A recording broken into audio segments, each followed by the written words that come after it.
Hey guys, welcome or welcome back to my channel. If you're new here, my name is Vish and welcome to my 2025 reading goals and my January TBR video. I thought I'd mishmash those two topics into one because I feel like we're setting goals and then we're constructing a TBR based on said goals, and I think it goes well together. So let's jump into my reading goals for 2025. So in the last couple of years, I haven't been making a specific numbered goal for my reading because I just wanted to focus on quality over quantity, and I feel like the last couple of years I've done really well with that. But the downside is I've kind of lost my reading habit because of it, and I used to read very consistently every single day. So this year in 2025, I am going to try and read 100 books this year. And the point of that numbered goal is just so I can get back into my reading mojo and read more consistently every single day. And there's a asterisk to that goal. I shouldn't read short books in order to boost my number up because I feel like that would also diminish the whole point of reading quality over quantity books, and I don't want to lose that as well. It's not to say that I can't read short books, it's just that the purpose of them, I can't read them in order to boost my numbers. And ultimately, reading goals are just guidelines. If I have to change and maneuver my goals, that's totally fine as well. The next goal is a repeated goal over the years, and that is to read down my physical TBR. And more specifically, I would like to read more than I've hauled in 2025. And I've set up a tab on my spreadsheet to track that, so hopefully I will be on track with that. And in terms of reading down my physical TBR, I don't actually have all of my books with me, but I will be going back to my mom's place where the rest of my books are and cataloging them, so I at least have all the books in a spreadsheet so I know what I'm working with. And I have an idea on how to get down my physical TBR. It's kind of like a video project that I wanted to work on. I won't say anything until something comes out, but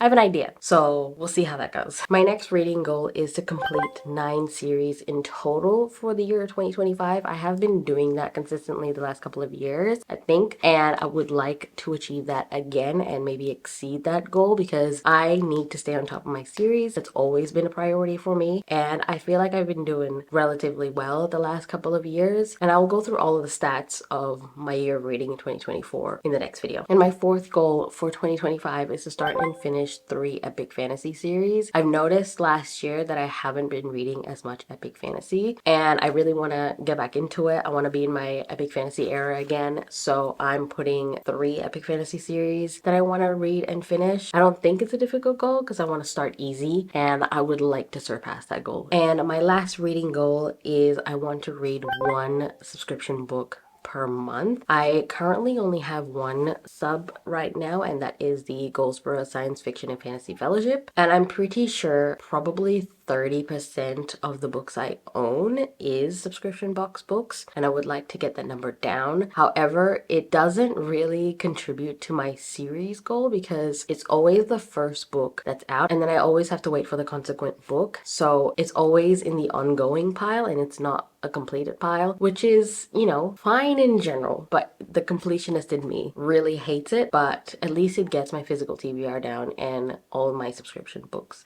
down. So those are my reading goals for 2025. Really easy, relatively easy. Hopefully I can achieve them. If not, I can shift things here and there for me to achieve my goals. 2025, I'm going hard on my reading because I have something to prove. So here we go. Now let's get into my January TBR. I have 2 categories for my TBRs. One is my priority TBR, and then the others are optional. So let's go through my priority TBR. The first book that's on there is called The Legend of Minika by Kritika H. Rao. This is a first book to a YA fantasy duology that is Southeast Asian inspired, and I've always been saying that I love Southeast Asian books, but do I read enough? No, and I'm calling myself out. This is heinous. It's a heinous crime. I should be locked up. So we're putting this on this list. So this is an arc that I got from NetGalley recently. Thank you to Harper Voyager so much for sending it my way, and I am very excited to read this. This is coming out on the 16th of January, so I'm going to be reading this relatively early in the month. We're following our main character Minika, who is an Apsaras, and they are celestial dancers slash assassins that are tasked to allure and seduce certain people of power and kill them. And Minika has been working for a king called Lord Indra, and she has been trying to get out of this situation, and she finally finds the opportunity to do so because Lord Indra has asked her to kill Indra's upcoming threat to his powers, and that man is called Kaushika. And of course, upon meeting Kaushika, Minika is not so sure if she can kill him because she's starting to have feelings for him. However, as a war looms, Minika has to choose between saving her home and also her freedom and her love for Kaushika. And it just sounds so good. It apparently is for fans of Daughter of the Moon Goddess, Kaikeyi, and Circe, all three books that I've never read but really do want to. And I feel like I would like those books because they have strong female leads, and I feel like Minika is also going to be one of them. Here's to hoping that she is and it's executed well, and I believe the atmosphere is going to be chef's kiss really good.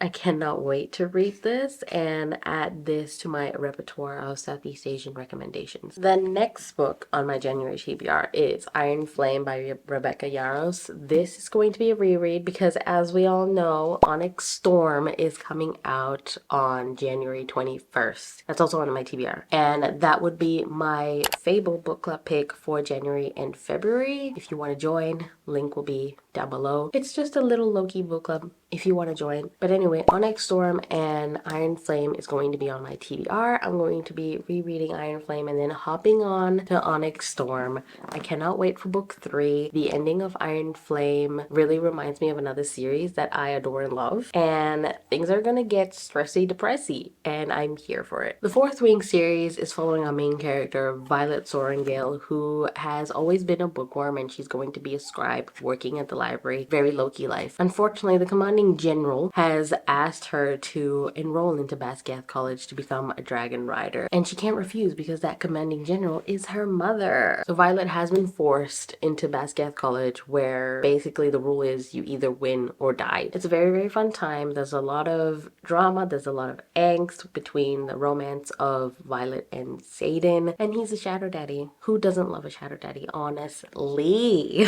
But anyway, this has trials, it has dragons, it has a hate to love romance, and it has a lot of drama, very fast paced, and it's just a really cool concept that I ate up and I loved. Iron Flame is definitely middle book syndrome, where everything slows down, you're getting more information, you're getting more world building, not a lot of character development, and a lot of people did not like Iron Flame. I thought it was good, it was still okay. I didn't love it as much as Fourth Wing, but I still thought it was fine because I'm always down for world building, and of course the ending again, killer. So I'm excited to see what Onyx Storm is going to bring. I don't think this is the last book in the series. I think there are 5 books in the series, so still excited to see where Onyx Storm takes us. The 5th book in my priority TBR is Malice by John Gwynne. This is the first book to an epic fantasy series called The Faithful and the Fallen, and I'm picking this up because Becca from Becca and the Books is hosting Catch Up Book Club, and this is the new series or new author that they're going to be catching up on. I can't tell you what this is about because, you know, with epic fantasies, their synopses are just very vague and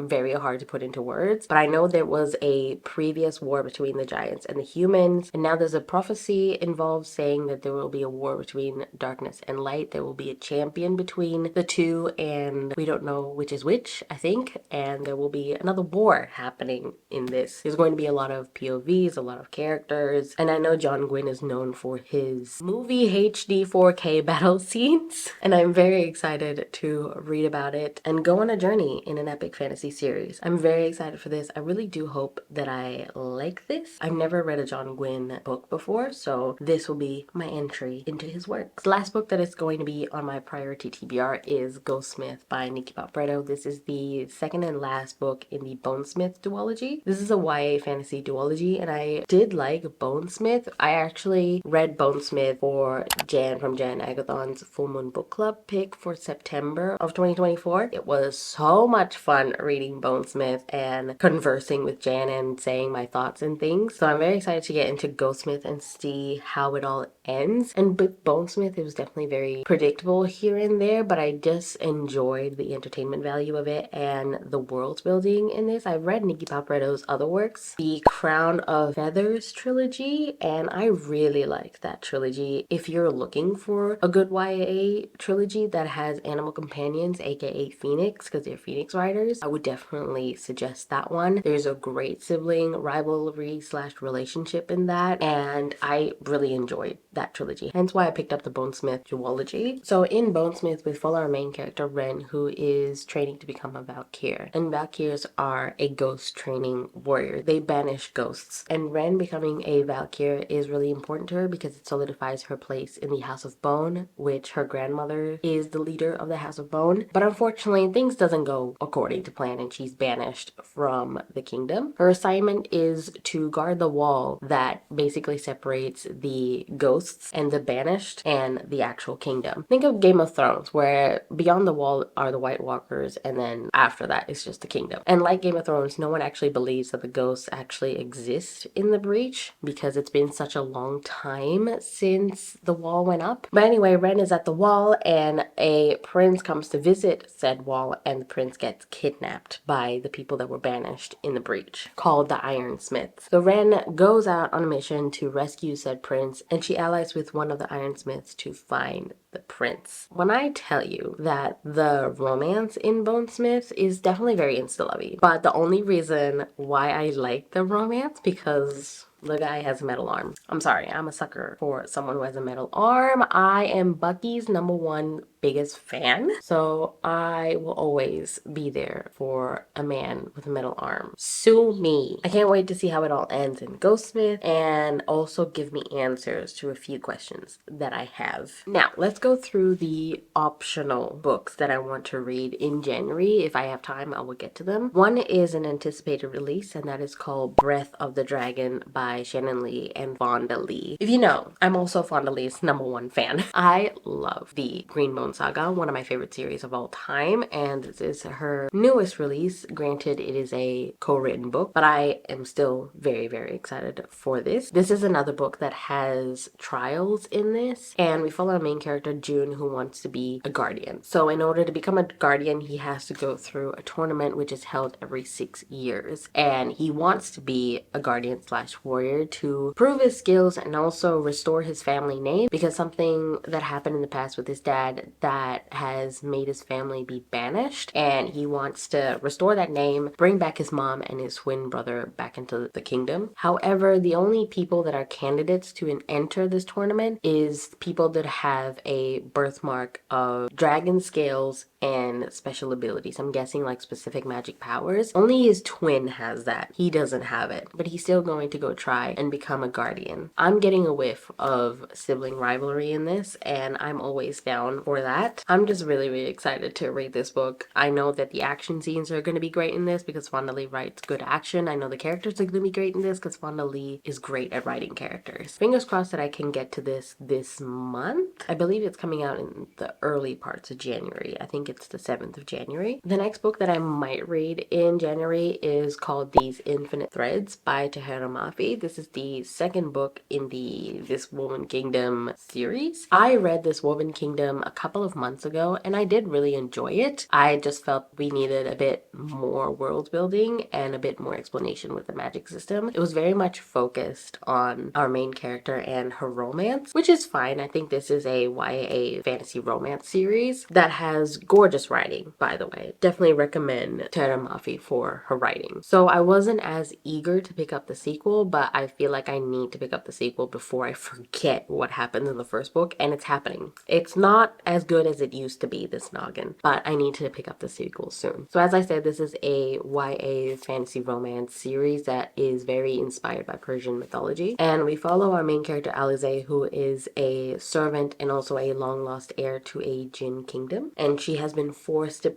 hide in plain sight. And then we have our other main character, Cameron, who is the crown prince of the kingdom, and he has been given a prophecy that someone is going to kill his father, aka the king. And those two cross paths, and it's very, very interesting. Alize also has visions and also can speak to the devil, and the devil wants something from her, which is an element that I did not see in the synopsis, but I thought I'd mention it because it's really, really cool and fascinating. And as I said before, the first book is very focused on the romance, and I'm pretty sure the second book is also focused on the romance. We have a love triangle in the series, I've been told. Yeah, I want to see who the other person is and how it develops. But again, I said that the first book was very insta-lovey, so I'm not looking forward to that element, but I have faith in Tara Mafi to see whether she pulls this off. The next book that I want to read is actually a reread and also a buddy read with my friend Jess. And that book is The Last Sacrifice by Richelle Mead. This is the 6th and final book in the Vampire Academy series. We've been going through a reread of the Vampire Academy the last couple of months, and she and I have bonded through Vampire Academy. We both love Vampire Academy. She's obsessed with Vampire Academy, and she's never read Bloodlines, and Bloodlines is a spin-off of Vampire Academy. I read Bloodlines only once, I believe, so I have convinced her to reread Vampire Academy and then head into Bloodlines. So this is the 6th and final book of Vampire Academy, and then we'll move on to Bloodlines. And in Vampire Academy, if you don't know, we follow our main character Rose, who is a guardian, and in this world, guardians protect the Moroi, and Moroi are elite vampires. Most of them are royalty, and we also have Strigoi, who are basically soulless vampires. They kill anything that moves, including Moroi, and guardians are supposed to protect Moroi from Strigoi. And Moroi have elemental magic, and the Moroi that Rose is meant to guard is her longtime best friend Vasilissa, who is a bitch the first couple of books. And there's a whole thing that happens with vampires and her trying to protect Vasilissa. There's a school setting in this that I enjoy. There's also a romance in this, a bit of an age gap romance, which I love. My favorite book in the series is Spirit Bound because there's just so much character development, and Richelle Mead writes addiction and grief so well. Yeah, I really enjoyed Spirit Bound. So I'm very excited to get into The Last Sacrifice to see how everything plays out and we end the series. It's gonna be a good time. The last book that I want to add to my TBR for January is Where the Library Hides by Isabel Ibanez. This is the second book, or the second and last book, of the Secrets of the Nile duology. The first book being What the River Knows, which I read recently. It is a historical fiction based on Egyptian mythology, which I really like. Egyptian mythology. It goes Greek mythology and then Egyptian mythology for me. And I was worried because it being a historical fiction that I was not going to like it, but because it was Egyptian mythology, it kind of canceled out the historical fantasy aspect of it because it's set in the 18th century of Cairo. We follow our main character Inez, who recently found out through a letter that her parents have died from a mission in Cairo. They were doing an expedition, they were doing a dig, and they were just never found. And Inez also received a peculiar golden ring from her father before he died for her safekeeping, and she wants to find out what happened to her parents, so she kind of travels to Cairo, and there she meets her uncle, who was supposed to be with her parents in the expedition. And instead of meeting her uncle, his assistant comes to pick her up from the train station. And here comes Wit. And Inez goes on a journey to find out what happened to her parents and the origins of the ring that her father has sent her. It is a very non-action packed, very focused on the Egyptian mythology of it all, which I really, really liked. It also focused on the romance, which I also really, really liked. Really dramatic, angsty, will they, won't they, very slow burn. It was really, really enjoyable. But overall, it was a really, really good time. It was only a duology, so I wanted to read the next book to see how it all ends, because there's a lot of twists and turns in this that I did see coming, but I was fully in it. It was very, very engaging, very entertaining. Also recommend if you want to read this, but have the expectations going into it that it's not going to be very action-packed. So yeah, that is all my reading goals for 2025, and that is all the books that I want to read in January. Fingers crossed that I get to all of them, if not most of them. I have a very exciting TBR, and the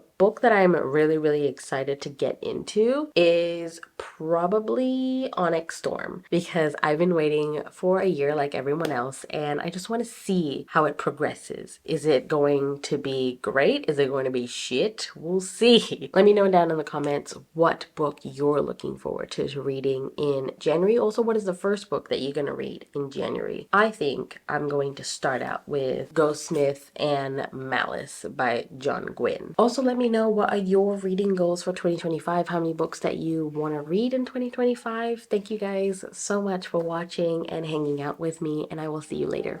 Bye!